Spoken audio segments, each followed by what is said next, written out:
greenhouse people? We are back with another episode of Tech on Demand, where our goal is always to help you grow your best crops ever. I'm your host, Bill Calkins, and throughout 2026, probably beyond, I'm going to be catching up with different people in the professional horticulture space to find out a little bit about their careers, their passions, journeys in the world of plants, and a lot more. Calling these conversations Pick 4, because I sent each guest a list of 12 questions, and they picked 4 to answer and discuss. Today, I'm excited to be joined by Jeremy Weber, the National Ornamentals Crop Team Manager at Koppert. He's a past guest on the podcast, and we're actually recording another one at Cultivate in about a month. Jeremy's a frequent contributor to Grower Talks and our special supplements, usually covers topics related to biological IPM, biocontrols, crop health. But this time we get to just chat about life and careers based on the 4 questions he's selected and whatever else comes up. I'm really excited to get into it because my guest is a great storyteller. Jeremy, welcome to the podcast. Hey, Bill. Thanks for having me. So before we get started, can you tell the listeners a bit about your role and maybe what a day in the life of a bio IPM team captain looks like in this day and age as more growers look to biosolutions and holistic approaches to optimizing plant health? And we've been talking for 20 minutes before we hit record, so I know I know a little bit about what a day in the life looks like, and it's probably never the same. But tell me a little bit about your role. Yeah, that's the key part for me is it's never the same, and that's based on the psych profile I got from Koppert when I started. I am hardwired to require something new and different every day, and that's why I was getting real stressed out in greenhouses, changing fertility mixes too often, and kind of being a mediocre grower. So now I get to do something different every day, and didn't know that was a requirement, and that helps. But it started off with doing the thing and being the consultant and helping people. And then as we got bigger and more successful, there was more than just me. And the team went from me to now there's, it's hard to say. Direct reports are 10, but there's significantly more than that we're just absorbing from other teams to also work in ornamentals. So now we've got really, in terms of specifics, we've got about 14 people in the United States that are ornamental specialists that can walk into an ornamental greenhouse and know what they're doing with the pests and the crops. So that's just crazy to say out loud. It's been going on 15 years, and we've got that many people that are able to do that nationally for us. This episode of Tech on Demand is brought to you by Prospient, delivering world-class greenhouse structures and systems. From innovative design and architecture to site development and project budgeting, the Prospient team provides the expertise to bring your vision to life. With local manufacturing across the U.S. and Canada, Prospient offers the scale and supply chain reliability you can trust, making them one of North America's largest manufacturers of commercial greenhouses. Prospient, leaders in greenhouse design, manufacture, and build. Learn more and connect with the expert team at prospient.com.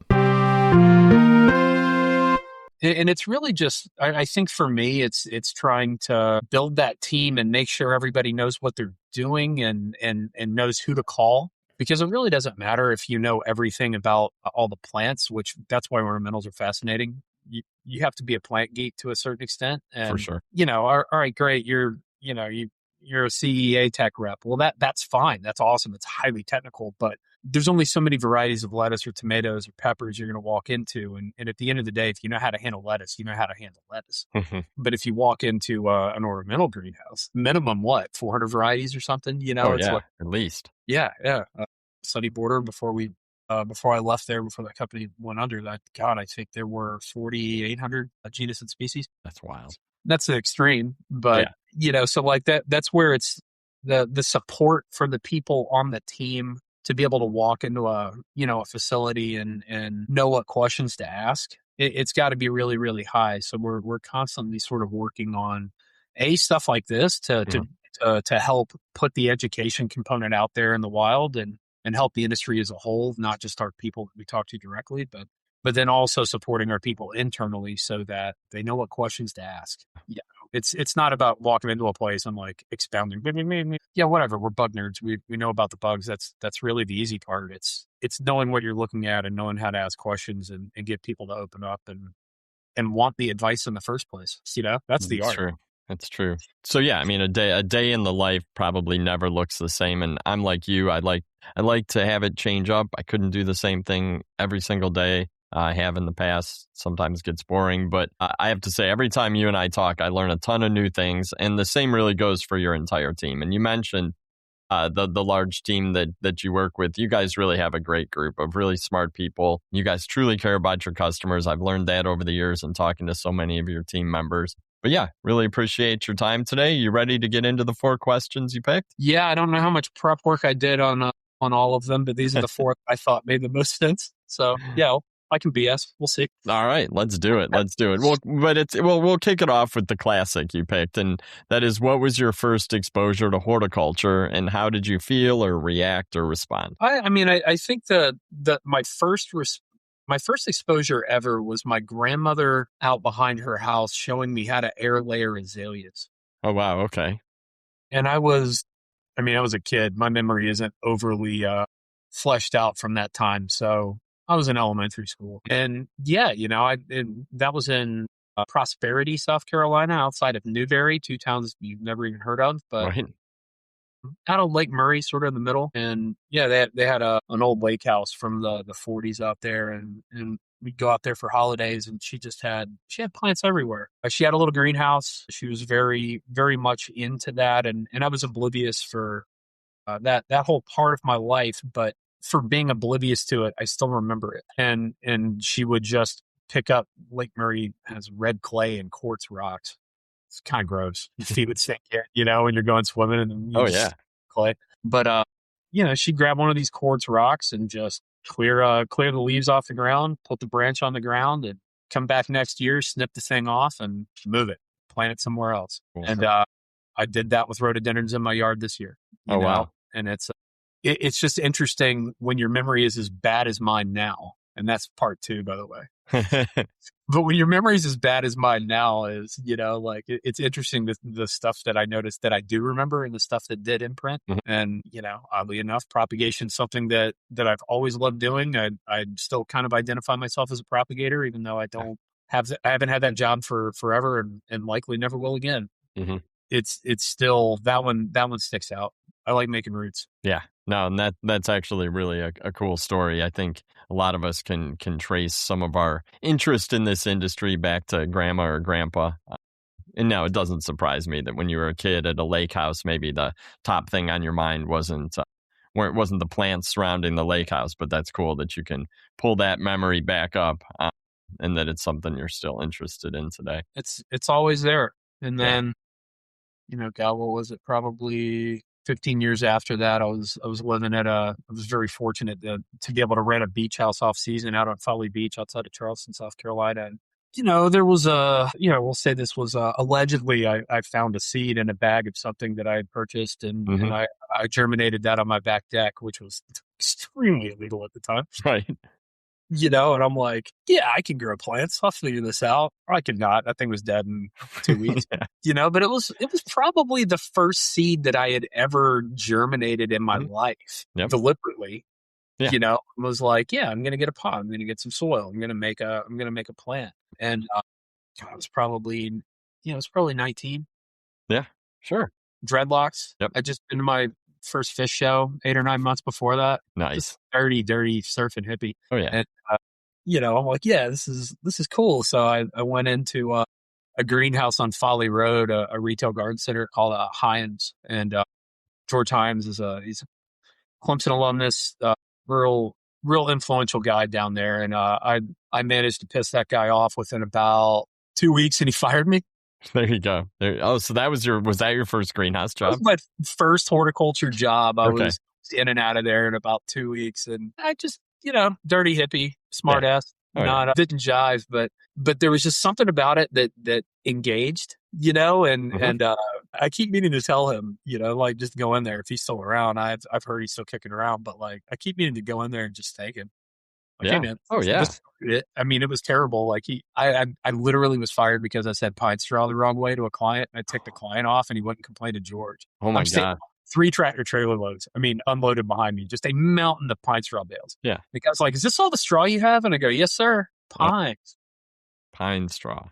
And he thought that was the weirdest thing he'd ever heard. And the dreadlocks didn't help. And George was like, get the hell out of here, dude. But I'm sure he'd like to know now that just having you on site, hiring you at first, then now your career in the industry, having done so many different things, he'd probably find it interesting. And hey, we all not every start is a good one, but something stuck with you. Yeah, and that was the whole thing, So I moved back to Chapin, where my parents lived, for a little bit, get my feet under me again, and started landscaping. Okay. And that was it.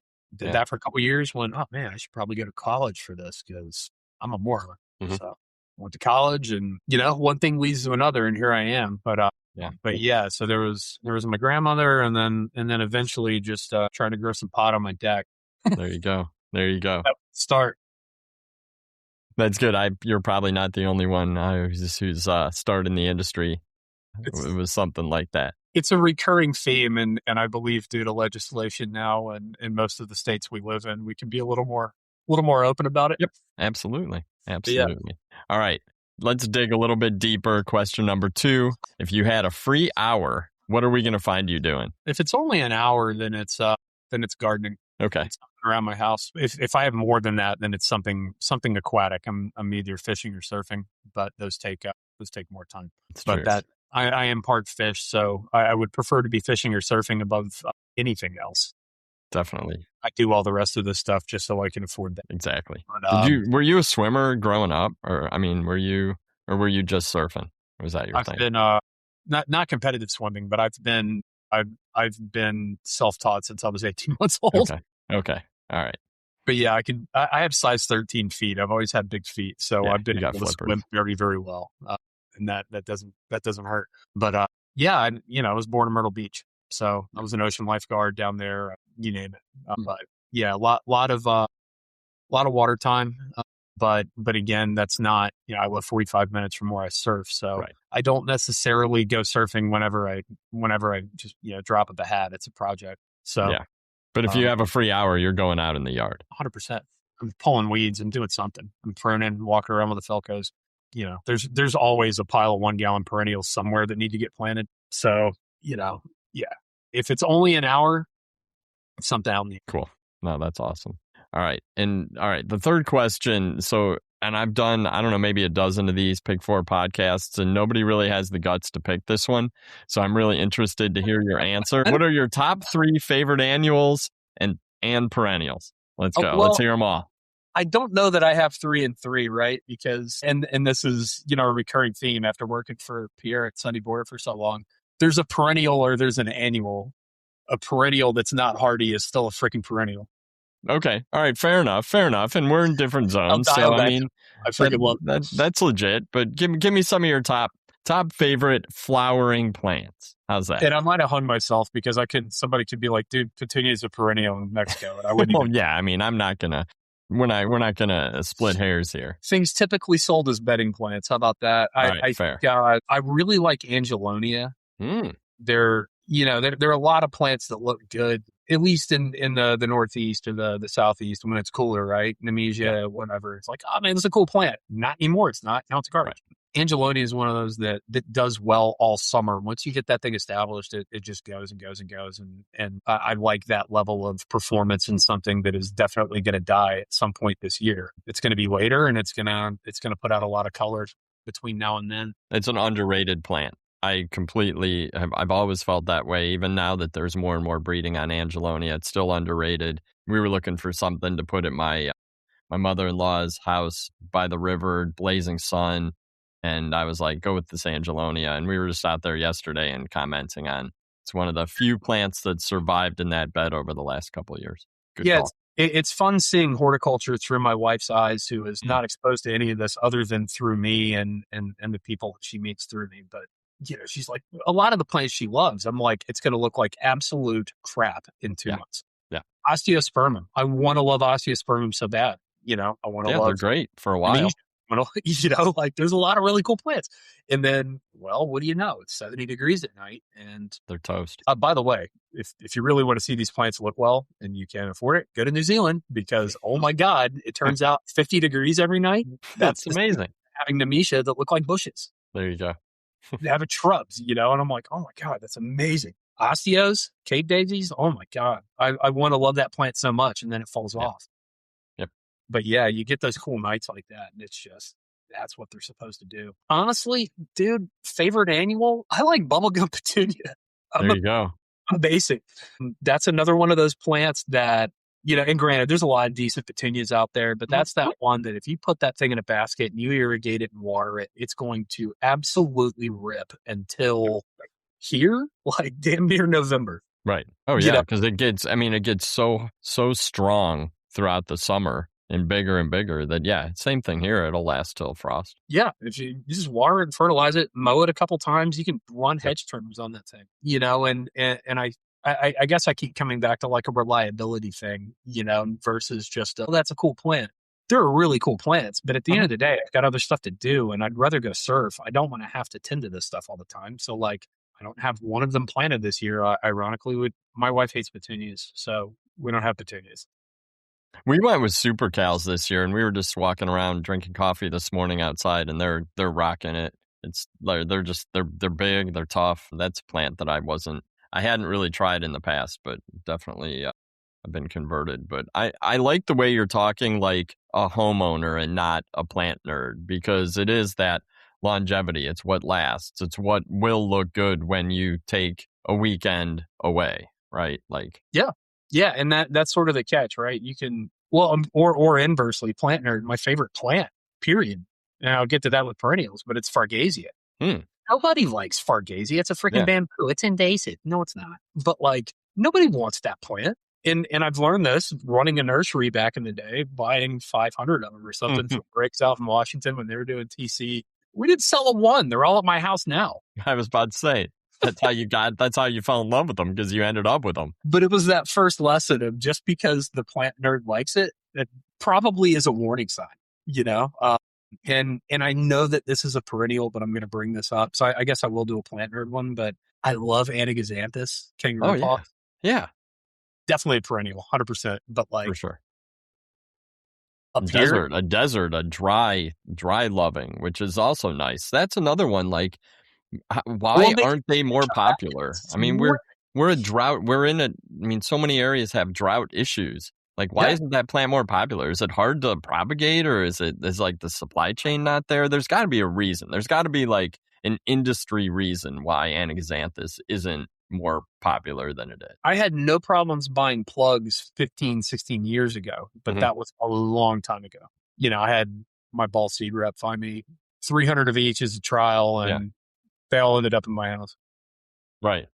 But it was one of those things where it was cool. So we'll call that a perennial. My last favorite annual, and this is probably going to make people doubt if I know what I'm talking about, but I freaking love a good Terenia. Because it's a mulch replacement. I'd prefer not to buy 15 or 20 cubic yards of mulch a year. And that's basically the monster that I've created at this point, and I don't. I need to, but I just don't have the time or the interest to move 20 yards around my yard with a wheelbarrow. So I probably go through 5 to 10. But like, a jig is a way to get away with not having to mulch a shade bed, and Terenia is a really cool way to do that as well. And if you can sink in a couple of flats of 4-inch, especially you can find them. That again is an issue. I don't see the availability. Yeah, you should be able to find Terenia. I mean, it's a pack annual. It's a great shade plant. I did have someone tell me once that they thought that consumers would walk past it because the foliage is light, right? Like, it's almost like a chartreusey foliage. It's lighter green than like a petunia or Underfit. Maybe, but I was like, I don't think shoppers think that way. Like, I mean, it's pretty. It's like blue or purple. Like, it's a good color. It's good for shade. I don't think that it's been marketed. I think Kienzler introduced a new one this year at spring trials, and we were really happy to see it, because that is a underused plant that needs to come back. I was just buying 3 or 4 colors from PW back in the day. And, we were probably selling 300 or 400 in a 5-inch pack. Okay. Of each variety, which was enough to keep it in the program, but not much. But bubblegum or what was that, Cleome, Senorita, Rosalita, whatever, those were like 2,000 a year. So like 300, 400, 500 was kind of like, whatever, we'll grow them, but we're not going to drop but it wasn't a barn burner. But that was always one to me that was like, I've got this whole shade garden, and granted, I could bring home 3 or 4 flats, and it wouldn't nobody cared. But you could plunk in 20 or 30 of these things, and by late June, early July, the whole ground is covered with flowers. Yeah. There's no mulch required, and it was that was a really cool plant. And I'm going through the garden center this spring, and I'm like, man, there's like a couple of seed varieties and like 6-packs that look like absolute crap. We're missing something there. Now, granted, is it worth it? Maybe not. Maybe there's easier fish to fry, but like I feel like there's some low hanging annual marketing that could be done there for a little mulch substitute. Yeah, and I think and they're pretty when they're in bloom. So I mean, get photos of them now. Use them in your social media early spring. Get people to come in and buy them. I love that thing. I already said Anaxanthus for a perennial. I did run Sunny Port for 3 years, so like it's kind of crazy that I'm going to bring up some non-hardy perennials, but that was my favorite program that we grew. They were called temperennials. So we had all these other non-hardy New England plants that we grew there, and I really liked Anaxanthus a lot because it just cranks up here all summer. Same thing with Lantana. And Lantana goes back to like my South Carolina landscaper roots. That's a very traditional perennial. And, if you're working in the fall there, you're cutting out dead Lantana and pruning those things back. And probably the old, what was it, Homestead Purple? I mean, that thing was just I think it was New Gold was everywhere, right? Homestead is verbena. That's verbena. You're right. Okay. That was all. That's semi-hardy in Charleston, where I live. That's what I was thinking. I remember that was sort of from that region was a popular plant. But yeah, you're right. It was New Gold everywhere. But yeah, New Gold was. I mean, and then I get my degree. I moved to New England. I start working in greenhouses, and I'm like, there's more than just this big yellow one. Yeah. I'm like, hang on, there's a red one. I never even noticed a red one. Everybody down there just plants this damn New Gold one, and it was like. But regardless, like the level of, from down there to it being this like just ubiquitous perennial that'll survive the desert, it'll definitely live in, Charleston or the middle of, anywhere in that middle zone of the southeastern states that are just hot and oppressive all summer. And then you get up here and it's like, what works the best thing in a combo planter that you want to be able to forget about for a week? That, Bina, throw Dahlia in there, something like that, whatever. But like, those things crank. They're always on either side of my front door, which gets the craziest exposure. Yeah. And they're good pollinators too. I mean, the hummingbirds are all over mine. Yeah, hummingbirds, you name it. We got the sphinx moths in ours, and and it's just one of those plants that is it hardy up here? No, but is it a fantastic perennial nonetheless? I'd say you get your money's worth out of it. Yeah. And then I guess for like a traditional hardy perennial, I love heuchera, man. There's a bunch. It's hard to pick one. Whenever it's whatever. I hate my favorite question period. I've got whatever I'm looking at. I'm like, well, that's my favorite right now. That might be ADD, but I think with perennials in general, I keep coming back to heuchera and foliage. I could care less about the flowers. Yeah. I love foliar colors and texture. And really, that combined with a good Hackana to me is just pure joy.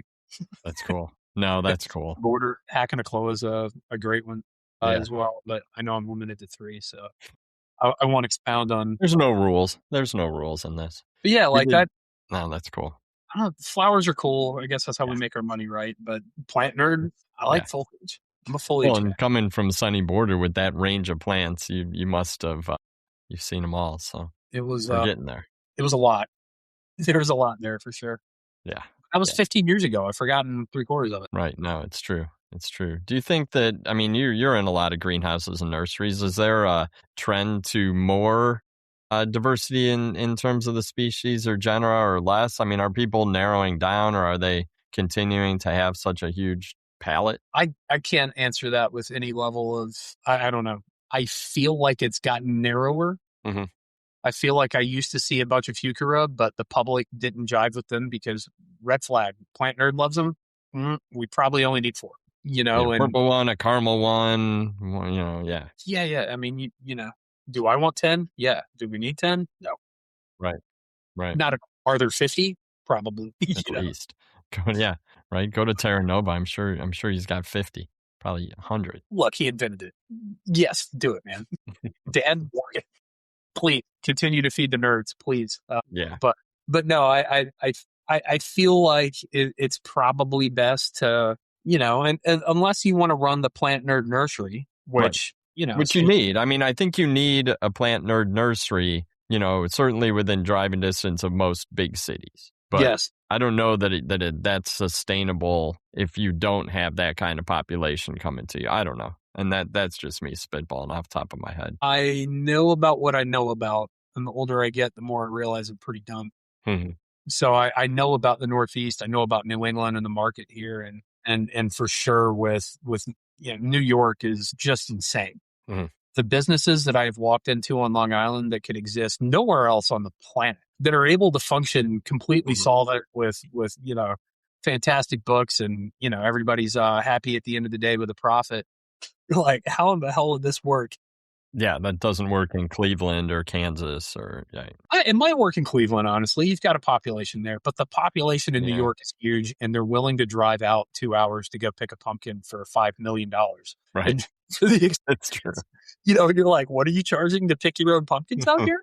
What the hell? And there's just, the wine. The wine's garbage, but everybody goes out from Brooklyn and buys it for $25 a bottle anyway. Like, I'm not saying it's garbage. I'm not a wine person, but I've been told by people who are that it's all crap. But they're all making money hand over fist. Right. So there are some unique things that we're able to do horticulturally in and around the Northeast, Boston as well, just because of the population and the amount of money that people have here is also relatively good. So it's a good horticultural culture. Like, I mean, there's a plant culture, and you see the plants in the public spaces and the old universities, and I think that It's a region that has some plant history too. But you can go to Logie's up the road from where I live, and that place is insane. It's the oldest greenhouse in New England at this point, or something. It's the oldest some sort of greenhouse business. But, there's orange trees and grapefruit trees on the floor there from the 1800s, and it's just. But like, would that work in the middle of Kansas? No. It's because it's an hour and 10 minutes from Boston, and it's Martha stops by every time she goes back to her house in New Bedford from fantastic business, but it requires a lot of people, I would assume, and they kill on mail order as well. But, I think that's really like you were saying, but there's that one plant nerd nursery. And I'm sure there's a couple others, but Logie's always stands out because that place is pretty crazy. But, I don't know. I think that, it certainly helps. But I feel like it's probably gotten a little more generic, but that's just a hunch, and I'm not. Yeah. I don't know. I look at our ball seed catalog, and it's as big or bigger than it's ever been. So, it must be selling some of all that seed and some of all those cuttings. So that gives hopefully not, because I do like to see the range. But maybe it's more about knowing your market, right? Like if you're a garden center, it's knowing, do you have the ability to sell 10 different heuchera, or should you just stick to the 3? And maybe with data and just longevity that we're sophisticated enough to make those decisions now. I hope. So. It all comes back to sales and marketing skills. Do you have somebody out there in the shade house that's able to walk people through all those, or don't you? Yeah. And if you don't, the internet's going to steer them wrong every time. I use Gemini occasionally to help me with searches for. I will never use it for creative content ever. That to me is that's a line I will cross. But in terms of helping me search the internet for stuff, all right, that was a 10-minute job. Now it's 30 seconds. And half the time it does that, I feel like I'm just being mansplained to. It's just like a lot of confidence, but knows absolutely nothing about what it's talking about. That's so true. And that's, I'm sure retail places are, I use ChatGPT and it said, this is what I need to find. Like, dude, A, nobody grows it. B, that plant's crap. And you definitely need to have somebody there that's capable of helping people navigate that. And I think that's the catch, right? Like it always comes down to having like someone there that's capable of making those recommendations. And I think that's probably where we're going to continue to face headwinds. Yep. Headwinds, but also opportunities, I think. Yeah. It's one of the things we're good at as an industry. So hopefully we still can maintain that as something we're hanging our hats on. All right. Last but not least, question number 4. What do you love most about your job? Again, I kind of hate these favorite questions. What's my favorite part? But I still get to grow. And I get to grow because my job now is all about people. It's always been about people. The bugs are they're very easy. Coming from 4,800 plants, now I have to work with 20 bugs. I'll round up, call it 50. All right. Yeah, bugs might be a little more complex than plants. Maybe not, honestly. But if you're coming from a growing background where even you're really good at producing 500 varieties of plants, it doesn't take you long to learn all the details about 50 bugs. And that's the stuff we're selling. That's the stuff we're having to kill. The technical stuff's really, really easy. So after 3 years, the technical stuff's done. You keep learning new stuff, but it's increment. The plateau happens pretty quickly with the best reps. The fun part about it, and this is why it doesn't get old, is just about people. So you have to walk into greenhouses and talk to people. You have to eventually grow a team big enough to where you're teaching them how to do that. You're looking for marketing things to give them more opportunities. But that all comes back to all of these interactions with other people. And you never stop learning from them. You stop learning about how to do thrips control on hanging baskets. Mm-hmm. Really quick. It's not hard. There's 15 moving parts plus all the mites. It's like, done. Mm-hmm. Now, the hard part is convincing somebody to do it and just getting in there and getting their trust. The technical parts, again, takes 2 years. It's really, really easy.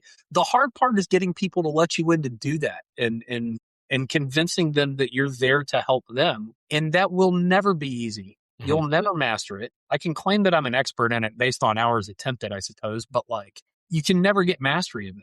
Yeah. It's like you're a master therapist. Nobody's a master therapist. Well, because every situation's different because it's people, which makes it fun and challenging at the same time. And I think for me, where I need something new and different every single day or I'll go insane, that itch gets scratched daily. There's always something different, and it's technically speaking, it's hard to stun loop any of us. Like, what did you just say? Right. Like, yeah, we've heard about that before, the technical stuff, like I said, it's real easy. It's real boring. It's in a good way. You want it to be boring. You don't want to be surprised at work like that. If you're supposed to be an expert, but yeah, it's that heads up face-to-face interaction where you're going, all right, how can I help one of our team members to know better questions to ask? Because that's where it's fun. It's not about running your mouth about bugs. Nobody cares. Right. Yeah, I try to do that. They kind of want you to know what you're talking about, but it's more about helping them figure it out and walking them through the process. And that never gets old. Always learning from that, always getting to grow and expand our skill set with that. And that's always going to be my favorite part. I love it.